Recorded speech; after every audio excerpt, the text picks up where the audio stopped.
entrevistando hoje o professor Coutinho como parte do projeto de extensão, onde a gente vai tratar sobre os desafios institucionais da Procuradoria do Estado na judicialização de políticas públicas, entre a autonomia técnica e a responsabilidade profissional.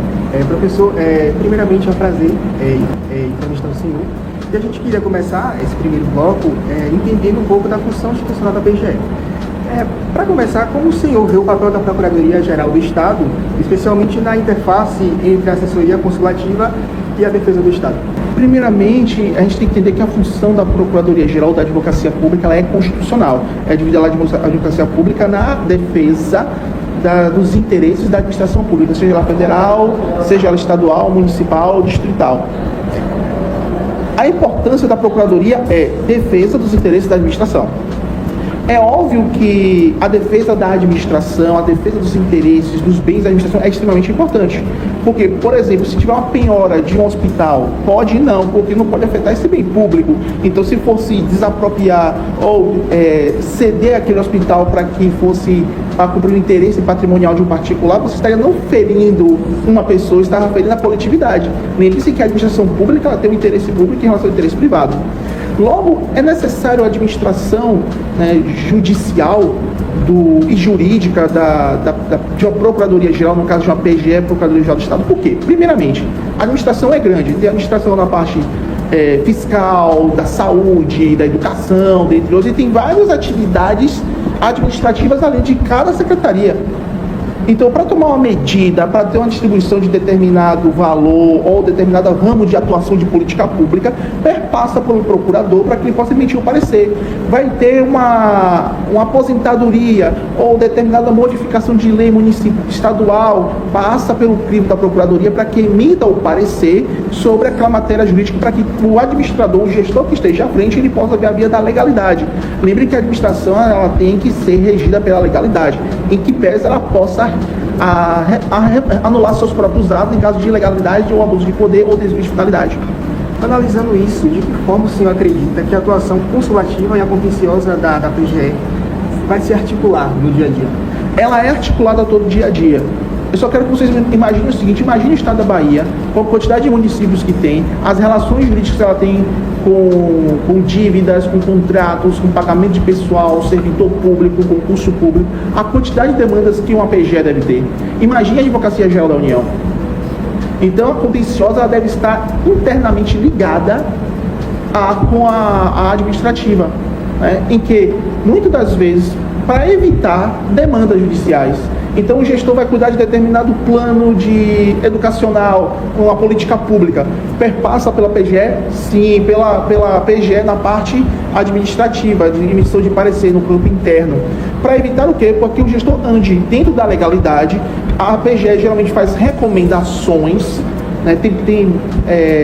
Tem procuradores que são excelentes, que além de fazer o parecer, eles dão sugestões para não fugir da legalidade, para evitar o que? Futuras judicializações.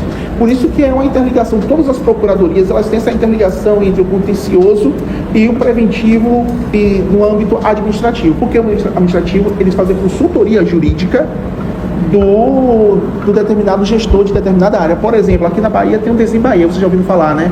Eu estou lá como gerente do Desenho Bahia, com os contratos bancários, financiamento, dentre outros, os recursos vindos do Estado. É claro que vai ter um procurador que vai emitir um parecer técnico para o Desenho Bahia, para evitar o quê? Para ter dentro da legalidade, dentro da regularidade administrativa e evitar o quê? Judicializações. Excelente. Excelente, até porque quando se tiver uma responsabilidade do gestor que agir em desacordo com o parecer da PGE, desacordo com a legalidade, se tiver um processo administrativo, a PGE, a gente emitiu o parecer, você deveria seguir a legalidade, tudo que foi sugerido, você não seguiu, vai ter o processo administrativo e a responsabilidade do sujeito para com aquele ato administrativo dele.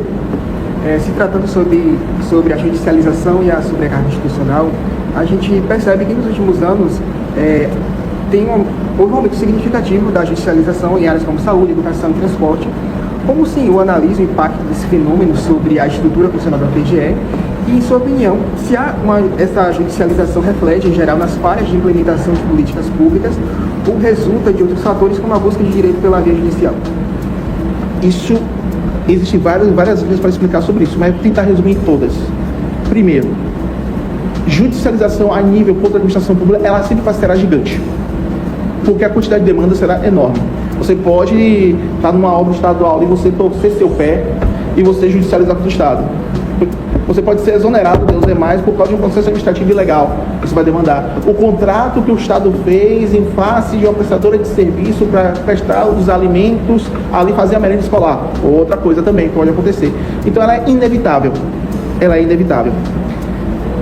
Há justamente hoje, a nível especialmente municipal e estadual, demandas judiciais em relação à saúde. Custeamento de tratamento, medicações, dentre outros. E isso vem gerando, do ponto de vista do Estado e do ponto de vista do município, um problema. Por quê? Eu tenho que cuidar daquela pessoa que exigiu judicialmente aquele tratamento. Então, necessariamente, vai ter que tirar receita para poder custear isso. E o Estado trabalha como, o município trabalha como captação de tributo. Ou quando estiver atuando na esfera pública. Então, o que acontece? Hoje está tendo várias reclamações, inclusive, infelizmente, demandas de saúde vem com aquela famosa tese de que vai ofender o erário público. É triste ver isso, mas porque para poder custear um tratamento precisa de dinheiro.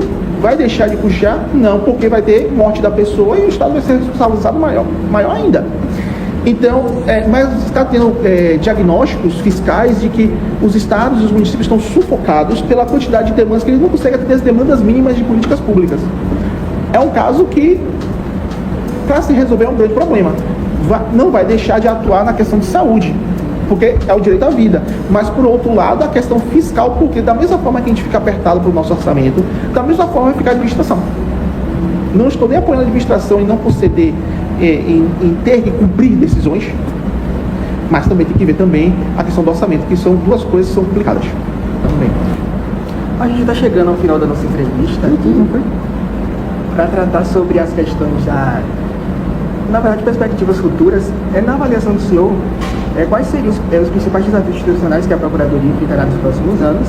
Se há alguma proposta de reforma legislativa ou administrativa, e na opinião do senhor, poderia melhorar a atuação da PGE nesse cenário? E por fim, a gente queria saber, depois do senhor responder essas perguntas, qual a mensagem que o senhor deixaria para os estudantes e futuros profissionais que desejam seguir a carreira de procurador? Primeiramente, eu acho que o primeiro desafio é uma boa gestão administrativa. Lembrando que secretários mudam, os cargos comissionados mudam, e tem que ter um compromisso pessoal, não consigo, mas especialmente com a administração. Primeira coisa, o bom gestor, ele seleciona boas pessoas para os cargos chaves e com pessoas competentes para gerir. Não em prol dos interesses formais, interesse público. Hoje tem mais interesse individual do que interesse público envolvido. Segundo, outra questão que está tendo discussão em pauta é inteligência artificial, utilização da inteligência artificial para dinamismo da administração pública e também para o acesso documental pela PGE. Por exemplo, uma demanda que envolve a Secretaria de Educação. Eu vou ter que pedir documentação para a Secretaria de Educação para poder mandar o documento para instruir minha ação. Hoje, com via interna, é muito mais fácil, também com a utilização da inteligência artificial para as defesas comuns do Estado, né? E para quem quiser seguir a carreira de procurador, né? Primeiramente, faça o que você gosta. Né? Você ganhar 30 mil, 40 mil reais fazendo o que você não gosta, você vai entrar na fila daqueles que vão ter doença emocional, que hoje está dentro do ambiente de trabalho, que é uma doença emocional. Eu faço aquilo que eu não gosto, eu estou ali sofrendo pressão de um chefe que não gosta daquilo que ele faz, e você também pode seguir no caminho sofrendo essa doença emocional. Faça aquilo que você goste. Segundo, não é procurador para saber o nome de quem é procurador e dar a famosa carteirada. Eu sou procurador e qual a minha missão? Zelar pela administração pública, seja de forma contenciosa, seja de forma o quê? Preventiva, administrativa. Né? E terceiro, se for ser procurador do Estado, vista a camisa. Se for promotor, vista a camisa. Se for defensor, vista a camisa.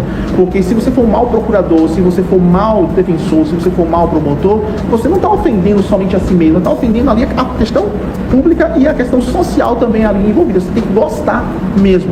Até porque, eu já adianto, as provas hoje de concurso, elas não estão genéricas, elas estão voltadas para quem quer assumir a condição daquele cargo. A prova para procurador é feita para procurador. Você se sentindo procurador, defensor, idem, juiz, idem. Por isso, hoje é extremamente com nível altíssimo. Ok? Então, não existe outro caminho que já não sei estudar. Até para ser um bom procurador, até para ser um mínimo bom advogado. Professor, em nome de toda a equipe do Projeto de Extensão, eu gostaria de agradecer ao senhor pela participação e dizer que a contribuição do senhor como acadêmico e profissional do direito é de extrema importância e vai fortalecer essa discussão na academia. Obrigado mesmo. Valeu.